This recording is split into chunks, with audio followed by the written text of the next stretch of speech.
नमस्कार दोस्तों, मैं Nikhilesh Jain Hindi chess base India channel पर आप सभी का हार्दिक अभिनंदन करता हूं। दोस्तों, आज एक बार फिर हम बात करने वाले हैं आक्रमण के जादूगर, शतरंज के जादूगर कहें, पूर्व विश्व चैंपियन मिखाइल ताल की।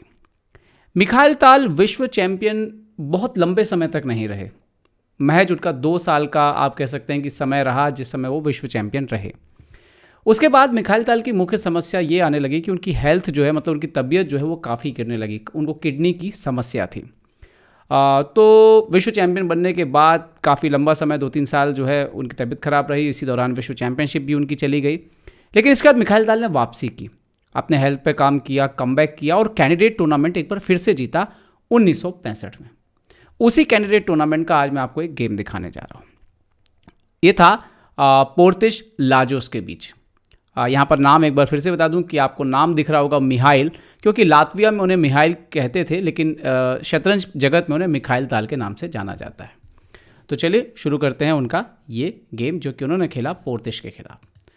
E4 के साथ यहाँ पर शुरुआत की मिखाइल ताल ने। उनके अपोनेंट खेलते हैं C6।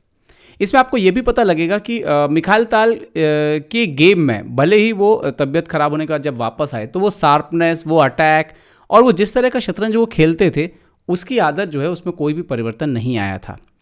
ओके, C6 मिखाइल ताल ने खेला night C3, D5, night F3, D into E4, night into E4 और बिशप G4, सो H3, bishop into F3, queen into F3। ये जो है यहाँ पर कैरोकॉन वेरिएशन का ये पूरा एक वेरिएशन है।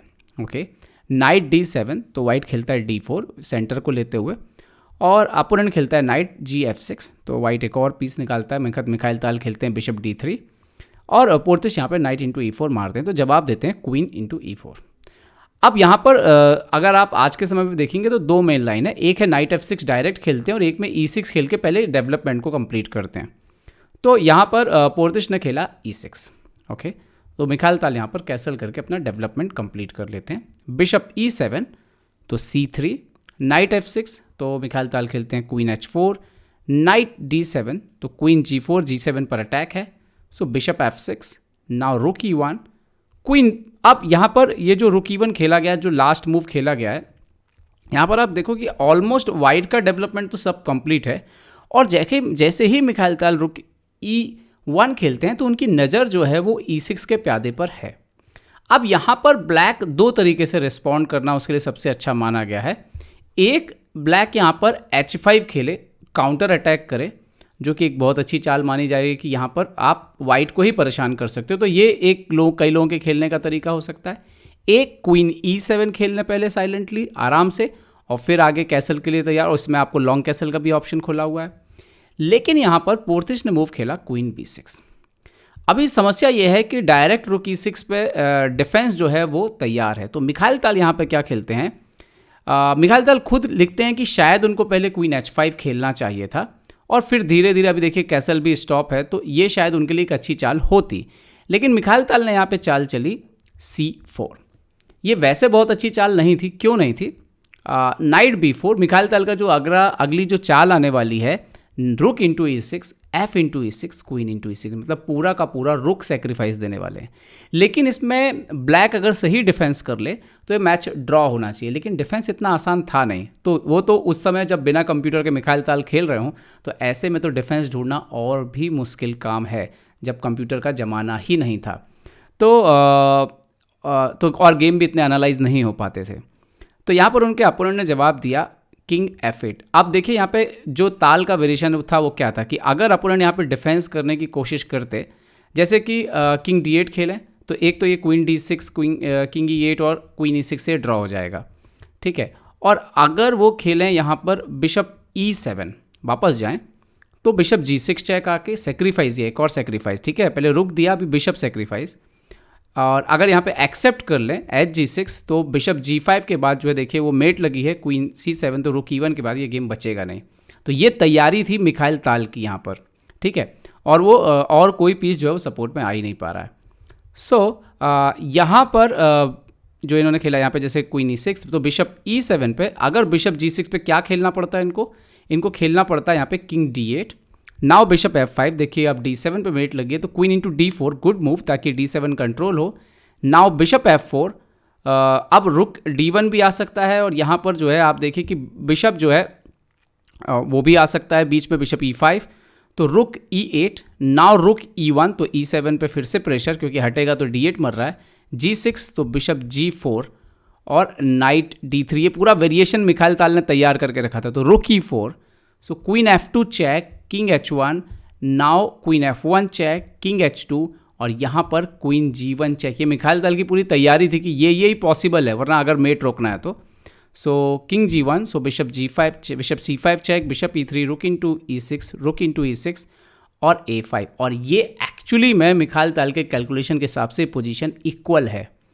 तो इतना सब उन्होंने सोच के रखा था। मैच में नहीं हुआ डेफिनेटली। मैच में क्या हुआ, यहाँ पर मैच में इन्होंने खेला, यहाँ पर जैसे क्वीन इंटू E6 मारा गया, इन्होंने खेला किंग F8। अब मिखाइल ताल खेलते हैं बिशप F4, BD6 से अभी देखिए आप चेकमेट का लगा हुआ है यहाँ पे थ्रेड, तो उन्होंने खेला रुक D8। तो अब मिखाइल ताल खेलते हैं C5। अब इस पोजीशन पे आने के बाद उनके अपोनेंट देख रहे हैं कि मैं यहाँ पर रोकूं तो रोकूंगा कैसे मेट, तो उनके अपोनेंट ने यहाँ पे खेला नाइट D3, मतलब अपना जो है क्वीन दे दिया, AB6, सो नाइट इंटू F4, क्योंकि रुक उन्होंने ऑलरेडी पहले लिया हो, तो एक तो रुक सेक्रीफाइस है, उसके बाद बिशप और 2 बिशप अगर गेम में चले जाएं तो ब्लैक एक प्रकार से कंपनसेशन की स्थिति में आ जाता, और उन्होंने सही खेला उनके अपोनेंट ने, queen G4, so knight D5, now B into A7। और अब यहाँ पर फाइनली जो है उनके अपोनेंट जो है, यहाँ तक कि तो उनके अपोनेंट ने ठीक ठाक खेल गए, लेकिन कहते हैं ना कि जब अगर आपके सामने कोई आक्रामक खिलाड़ी हो और वो उसके पास इतनी चालें हों, तो ऐसे में आपको हर समय एक्यूरेट खेलना पड़ता है, मतलब आपको लगातार सही जवाब देना है बोर्ड पर। अगर एक भी गलती होगी तो मिखाइल ताल आपको पकड़ लेंगे। अब देखिए यहाँ पे क्या हुआ कि उनके अपोनेंट को खेलना था G6, ये सबसे सही तरीका होता, यहाँ से गेम बच जाता, क्योंकि मिखाइल ताल के पास कंपनसेशन जरूर है, लेकिन इतना नहीं कि मैच खत्म हो जाए। तो यहाँ पर उनके अपोनेंट ने चाल खेली, किंग E7 पर आए उनके अपोनेंट। तो अब यहाँ पर ताल खेलते हैं बहुत ही अच्छी चाल B4। ये एक्चुअली में इस चाल को बहुत ही शानदार चाल का दर्जा दिया गया। क्यों ये चाल को दर्जा दिया गया? प्रॉब्लम यह है कि अगर उनके अपोनेंट यहाँ पे नाइट इंटू B4 मार लें, सो रुक E1 के बाद किंग D6, अभी आप अंदर जाएंगे तब तो क्वीन E6 आ रहा है, सो queen F4 check, king D7, तो रुक B1, और अभी अब नाइट हटेगा तो रुक इंटू B7 आ रहा है, तो ये गेम चला जाएगा। तो इसीलिए नाइट इंटू B4 मारा नहीं जा सकता था, ठीक है। तो यहाँ पर अगर मान लीजिए उनके अपोनेंट और कुछ करने की कोशिश करें, जैसे कि फॉर एग्जांपल रुक H8, तो रुक E1 चेक, किंग F7, तो रुक इंटू E8, रुक इंटू 8, क्या तैयारी है मिखाइल ताल की वो देखिए, क्वीन D7, अभी आप यहाँ पे किंग F8 जाएंगे तो क्वीन इंटू E8 मार देंगे, और फिर ये पॉन जो है यहाँ पर क्वीन बन जाएगा A8 पे। तो इसीलिए वो पोजीशन ऐसी हो रही थी। और अगर वो नहीं मारते हैं तो क्या आइडिया क्या था उनका कि अगर नहीं मारेंगे तो अब ये पॉन जाएगा आगे और वो इस स्ट्रक्चर को डिस्ट्रॉय करेगा। अगर ये पॉन से मारेंगे तो रुक B1 से ये एंट्री होने वाली है, B8 स्क्वायर भी कंट्रोल में आएगा, और अगर नहीं मार के उन्होंने पॉन से मारा तो D5 का नाइट पे सपोर्ट जो है खत्म हो जाएगा। तो एक्चुअली ताल ने ये जज किया तो इस समय ये जो D5 का नाइट है वही गेम को बचा रहा है। तो रुक A8 खेला उनके अपोनेंट ने ताकि वो A8 वाला थ्रेट खत्म हो, लेकिन रुक E1 चेक, किंग D6। तो और अब मिखाइल ताल का जो B4 आया था, जो शुरुआत में उतना समझ नहीं आ रहा था, उनके अपोनेंट को समझ में आया B5 आने के बाद कि उनकी स्थिति जो है वो काफ़ी ख़राब हो रही है।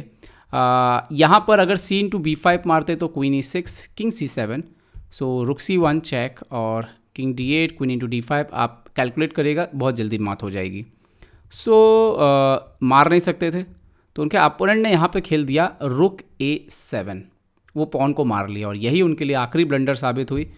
ताल ने खेला रुक E6 और इसके बाद उनके अपोनेंट ने यहाँ पे रिज़ाइन कर दिया, क्योंकि अगर वो कंटिन्यू करते, मान लीजिए कि किंग C7 जाते तो रुक इंटू F6 के बाद रिज़ाइन किया, यहाँ पे नहीं किया, किंग C7 रुक इंटू F6 के बाद रिज़ाइन किया, क्योंकि अभी प्रॉब्लम ये है आप पॉन से मारो, नाइट से मारो, क्वीन G7 चेक आ रहा है और आपका रुक यहाँ पे मर रहा है, और उसके बाद ताल के ये जो 3 पॉन है यही गेम जो है उनको जिता देंगे। तो दोस्तों ये था मिखाइल ताल का एक ऐसा गेम जब उन्होंने एक लंबे बीमारी के बाद वापसी की और उसके बाद भी अपना जो खेलने का टेस्ट था, जो तरीका था, वो नहीं छोड़ा, और इसीलिए मिखाइल ताल हमेशा जब तक शतरंज खेले आक्रमण के राजा कहलाए। तो उम्मीद करता हूँ ये वीडियो आपको पसंद आया होगा। पसंद आया हो तो लाइक, शेयर और सब्सक्राइब करना ना भूलें। देखते रहिए चेस इंडिया के लिए मैं निखिलेश जैन। जय हिंद। तो उम्मीद है आपको हमारे वीडियो पसंद आए होंगे। अपने सुझाव हमें जरूर दें और याद रखें शतरंज की हर छोटी बड़ी खबर के लिए जुड़े रहें चेस बेस इंडिया चैनल से। जी हाँ, चाहे वो खिलाड़ियों के इंटरव्यू या फिर वो खेल का विश्लेषण, चेस बेस इंडिया हमेशा आपके लिए खबरें लाएगा सबसे तेज सबसे जल्दी। सब्सक्राइब करें Hindi chess base India channel को। अगर आप यूट्यूब पर देख रहे हैं तो सब्सक्राइब करें और साथ ही साथ बेल आइकॉन दबाना ना भूलें दोस्तों, क्योंकि इसी से मिलेंगे आपको सारे नोटिफिकेशन। फेसबुक पर देख रहे हैं तो जरूर लाइक और शेयर करना ना भूलें।